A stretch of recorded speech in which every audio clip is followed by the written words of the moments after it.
Imagine, don't be afraid, just imagine that God told you right now that by 12 midnight today, okay, you will be afraid of going to heaven, but he's coming. In any case, whether you are going or he's coming, you people must meet. Because I don't want you to say I'm confessing negatively, you know, believers, the way we think sometimes. But realistically, imagine that the Lord told you today that Joshua Selman, by 11:55 you are going home. Question: I know you have investments around the world. I know you have all kinds of things. I know you plan to travel next week. I know you even plan to do a lot of things. There's a TV interview somewhere. But what will become your point of focus with that knowledge? Just one information was passed to you, that you have 3 more hours in this life, and that's it. 3 more hours. Wrap up whatever you have to do. You have 3 hours. No prayer will change it. 3 hours. You are not sick, and it's not going to be accident. It will not be anything. Once it's time, God knows the many ways he will pick you so that you don't fear. But you just have 3 hours. Think for a moment. What are you going to do? Remember, your hometown is more than 3 hours, so don't even think of running there. Think of something wiser that you will do. 3 hours. I'm about to share something else with you, and then we'll pray. That's why I'm asking you this question. Do you know, I will tell you this, I can give you an idea of what will happen to you. In that moment, I give you a guarantee.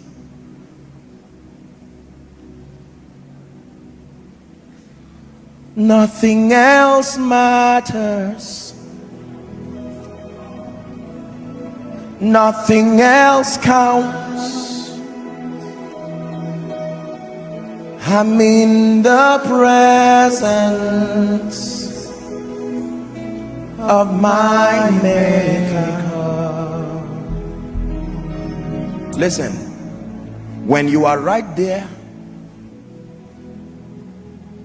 you may think of your businesses, you may think of your investments, you may think of your certificates, you may think of your wife, you may think of your husband, you may think of your parents, you may think of your children, you may think of your future and your goals, your plans, your house under construction. You may think of the person owing you and the police case that is still pending. You will think of all of these things, and yet you will be surprised that none of them at that point will be able to bring you satisfaction. Listen carefully. There is only one thing you will be looking for at that point.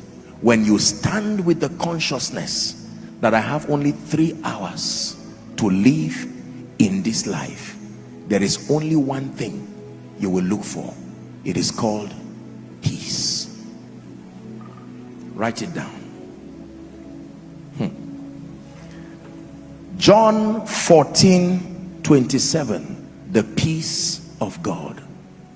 Please write it down. Everybody write it down.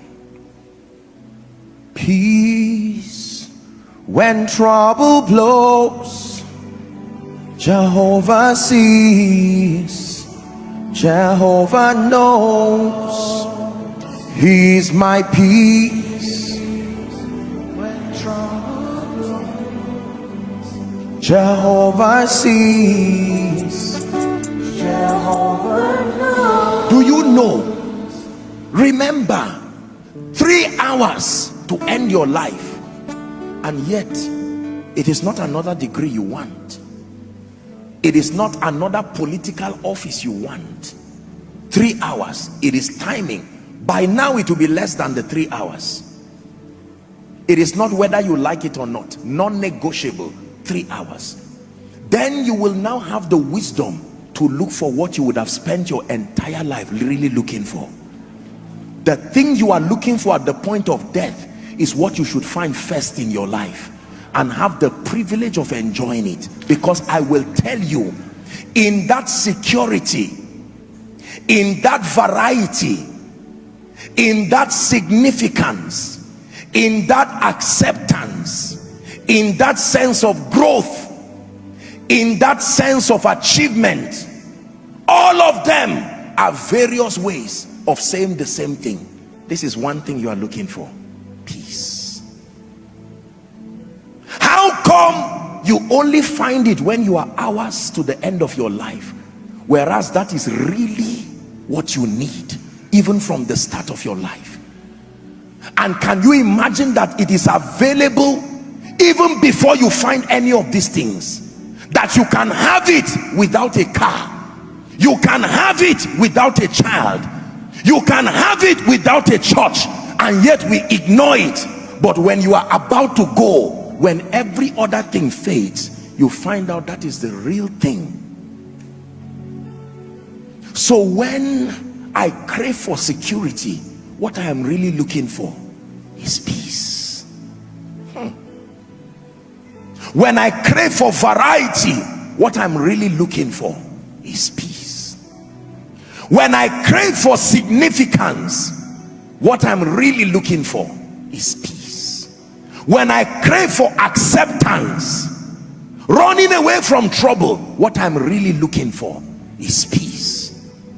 When I crave for growth, what I'm really looking for is peace. I know you won't believe it if I tell you the reason why you are running around with your CV is that you are looking for peace. You will say, Apostle, you are wrong. I'm looking for a job. You are right in your lifetime. But back to my story, few minutes to the end of your life, you would discover that what you were really looking for was not a job. That what you are looking for is not a travel abroad or a second citizenship.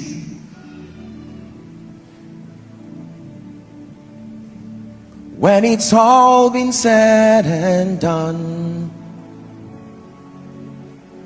there is just one thing that matters. Did I live my life to live for truth? Did I live my life for you? When it's all been said and done, all my treasures will mean nothing. Only what I've done for love's reward will stand the test of time. Lord, your mercy is so great that you look beyond our weakness and find precious gold in married clay, turning sinners into saints. And I will always sing your praise here on earth and never after. For you've shown me heaven's my true home. When it's all been said and done, you're my life when life